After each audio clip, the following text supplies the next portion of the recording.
Right, my peoples, I have just ridden a mission and a half. I thought, you know what, today the weather's not looking too bad. We'll go out on a ride. We'll go shoot a video about my Whyte G-180 because it'd be sick. You know, I tell you people about the bike and what it's like and the spec I've done, blah blah blah. So I'll hop on my bike, go see some cows and shit, see some nice views, and I'll just pedal. I decided to go into this woodland. I don't know where the hell I was. I'll just go into it, and then it starts to pour it down. I'm soaked, and I'm fully lost. I parked the car somewhere random, which I found now. So I will revisit you guys when I actually film something. I'm gonna start raining, please. Right, so wagwan's for my peoples. Now, after all of that, we're down at the AW crib, where we're gonna be checking out my G-180 custom built big boy rig. Right, so pretty much nice and simple. What I started off with was building a bike. So if you haven't gone and seen that video, click the link up here. Wait, what? I'm pointing the wrong way. Up there. On this build, I went for a full set of DVO suspension. Now, of course, this bike is a big travel bike. We've got 180mm travel front and rear. So down at the back, we've gone for the DVO J Cool Shock, which is an absolute monster. Now, there's a lot of debate on Cool Shocks. They're heavy, blah, blah, blah, but they feel sick and they look gangster. So I went for it. Hell yeah, it looks cool. Fork-wise, went for the DVO Onyx fork. And I'll be honest, the main reason why I went for them is because they're green and they look gangster. From what I hear about these DVOs and my experience with them after having this bike for over a year now, they are fucking sick. So, highly recommended. I basically spent a week setting this up straight and then I've left it since then and it's done amazing. So, yeah, highly recommended.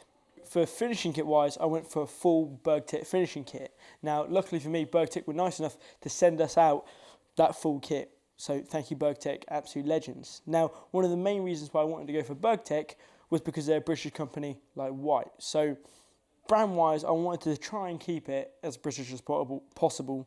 So everyone go check Bergtech out. They're a British company and they do some really, really nice parts. So rear wheel-wise, I did a full custom-built rear wheel. I had a DMR rear hub line around, which I built onto a halo rim. Lewis, just stand up for a second. Stand up so the camera can see you. Sorry. He's trying not to be in the way. Legend. He's all good. Yeah, so rear wheel wise, I did custom built rear wheel. I had a DMR hub line around and I bought a new halo rim. Now, to be fair, I have absolutely destroyed that rim. It's got loads of dents in, so I do need a new one, but I do just destroy wheels.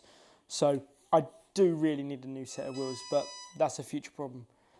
That alarm's going to be annoying, but never mind. Wheel size wise, now there's a lot of debate on wheel size, so I just went for both. I got 27.5 rear and 29 front, and mine I'm a big fan of because for the style of riding I do enjoy a lot more of those sort of faster downhill trails. So having that 29 front just to roll over those more technical route sections is helpful, and then I do like to spin the bike and throw myself into corners, so the 27.5 rear works phenomenal. Tyre choice wise, I went for quite an aggressive tyre. Purely for my style of riding, but if I was going to make that decision again, I would definitely go for something with less tread, as these are a little too aggressive for what I do. But we live and we learn.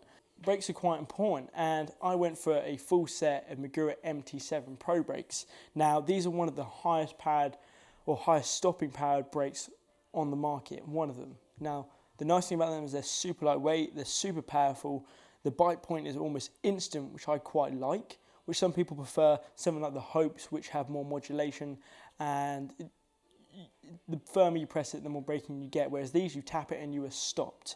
Lots of people say that they don't like the Maguras because they're plasticky and are going to break, which I don't agree with whatsoever. I've crashed this bike more times than you can imagine, and the brakes are fine.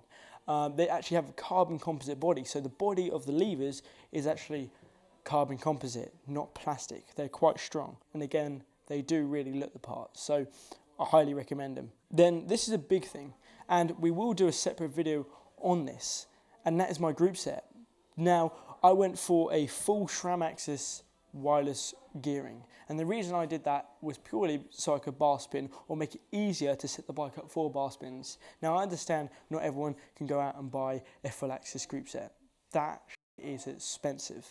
So there are ways around it. And again, as I will do a video on how to set your bike up for free ride with or without axis, but the axis does definitely help.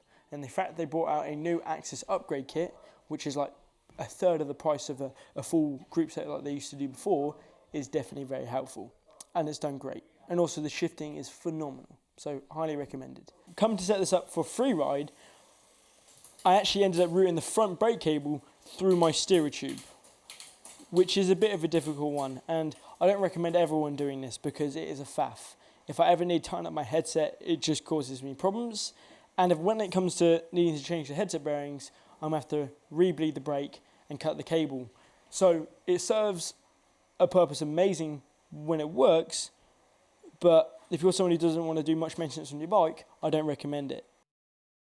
Plans for the bike, something that would be absolutely awesome is getting an axis dropper post. Now, I cannot afford one of those, so when I have more money, maybe one day, because again, going for the full axis group set, dropper posts, really, everyone really wants one. They are definitely helpful. But as I said, I'm going to remove this drop post because I want to get rid of a cable, which Axis allows. Boom, we're probably going to have to finish it there. I'll see you guys in the next video. Yeah. You? Yeah. Yes, mate. Oosh. Oosh. Love.